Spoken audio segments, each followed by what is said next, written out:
നമസ്കാരം. തൊട്ടതെല്ലാം പൊന്ന് എന്ന് പറയുന്നത് പോലെയാണ് കേരളത്തിലെ നേതാക്കന്മാരുടെ കാര്യം. അനങ്ങിയാൽ ലക്ഷങ്ങളുടെ കണക്ക് മാത്രമേ അവർക്ക് പറയാനുള്ളൂ.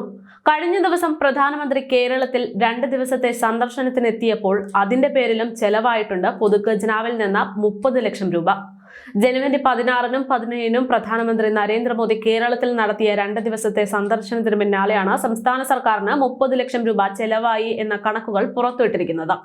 സാമ്പത്തിക പ്രതിസന്ധിയിൽ സംസ്ഥാന സർക്കാർ കൂപ്പുകുത്തുകയാണ് എന്നും അതിന് തടസ്സമായി കേന്ദ്ര സർക്കാർ നിൽക്കുന്നു എന്നതെല്ലാം ഇടത് ഭരണം ആവർത്തിച്ച് പറയുന്നതിനിടെ മോദിക്ക് വേണ്ടി അല്ലെങ്കിൽ മോദിയുടെ പേരിൽ 30 ലക്ഷം രൂപ ധനവകുപ്പ് അനുവദിച്ചിരിക്കുകയാണ്. സംസ്ഥാന വിനോദസഞ്ചാര വകുപ്പ് ആവശ്യപ്പെട്ടതനുസരിച്ചാണ് ഈ തുക ധനവകുപ്പ് അനുവദിച്ചിരിക്കുന്നത്. പ്രത്യേക സാമ്പത്തിക നിയന്ത്രണങ്ങളിൽ ഇളവ് വരുത്തിക്കൊണ്ടായിരുന്നു 30 ലക്ഷം രൂപ അനുവദിച്ചത്. മോദി വിരോധം ഉള്ളവരായിട്ട് പോലും ഇങ്ങനെയൊരു തീരുമാനം എടുക്കാൻ ഒരു നിമിഷം പോലും സർക്കാർ ചിന്തിക്കാത്തത് കടുത്ത സംശയങ്ങൾ ഉയർത്തുകയാണ്. മുഖ്യമന്ത്രിയുടെ മകളും പൊതുമരാമത്ത് മന്ത്രിയുടെ ഭാര്യയുമായ വീണ വിജയന്റെ പേരിൽ മാസപ്പടി വിവാദം ശക്തമാകുന്നതും കേസ് ഇഡിയിലേക്ക് എത്താനുള്ള സാഹചര്യത്തിന് കൂടെ എത്തുമ്പോഴാണ് ഈ പണം മോദിയുടെ പേരിൽ അനുവദിച്ചതെന്നത് കൂടെ കൂട്ടിവായിക്കുമ്പോൾ കാര്യങ്ങൾ കുറച്ച് വ്യക്തമാകും.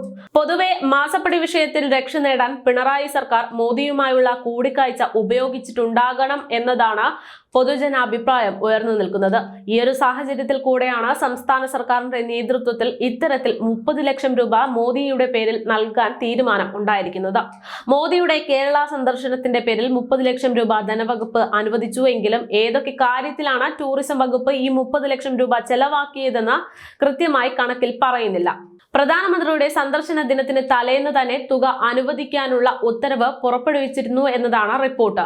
2 ദിവസത്തെ സന്ദർശനത്തിനായി കേരളത്തിലെത്തിയ പ്രധാനമന്ത്രിയെ ചൊവ്വാഴ്ച മുഖ്യമന്ത്രി പിണറായി വിജയൻ തന്നെ നേരിട്ട് ചെന്നായിരുന്നു സ്വീകരിച്ചത്. നടനും BJP മുൻ MP-യുമായ സുരേഷ് ഗോപിയുടെ മകളുടെ വിവാഹത്തിൽ പങ്കെടുക്കാനായിരുന്നു പ്രധാനമന്ത്രി നരേന്ദ്രമോദി കൊച്ചിയിൽ റോഡ് ഷോ നടത്തിയതിനു ശേഷം തൃശൂരിലെത്തിയത്. പ്രധാനമന്ത്രി കേരളത്തിലെത്തിയതിന്റെ പശ്ചാത്തലത്തിൽ തന്നെ കൊച്ചി ഷിപ്പ് യാർഡിന്റെ പുതിയ dry dock, international ship repair facility, Indian oil കോർപ്പറേഷന്റെ LPG ഇറക്കുമതി ടെർമിനൽ എന്നിവയുടെ എല്ലാം 40,000 കോടി രൂപയോളം മുടക്കുമുതലുള്ള പദ്ധതികളുടെ ഉദ്ഘാടനവും പ്രധാനമന്ത്രി നരേന്ദ്രമോദി നിർവഹിച്ചിരുന്നു. ഇതിന് യാതൊരു എതിർഭാവവുമില്ലാതെയാണ് മുഖ്യമന്ത്രി പിണറായി വിജയൻ നരേന്ദ്രമോദിക്ക് നന്ദി അറിയിച്ചത്. 2 ആഴ്ചക്കിടെ പ്രധാനമന്ത്രി കേരളത്തിലെത്തുന്ന അപൂർവ കാഴ്ചയ്ക്കാണ് കഴിഞ്ഞ ദിവസം കൊച്ചിയും തൃശൂരും സാക്ഷ്യം വഹിച്ചത്. കേന്ദ്രത്തിനെതിരെ പരസ്യ സമരത്തിനിറങ്ങാൻ ഒരുങ്ങുന്ന മുഖ്യമന്ത്രി തന്നെ നരേന്ദ്രമോദിയെ സ്വീകരിക്കുന്നതും യാത്ര അയക്കുന്നതെല്ലാം നേരിട്ട് കണ്ട ജനങ്ങൾക്ക് കൗതുകമുണ്ട്.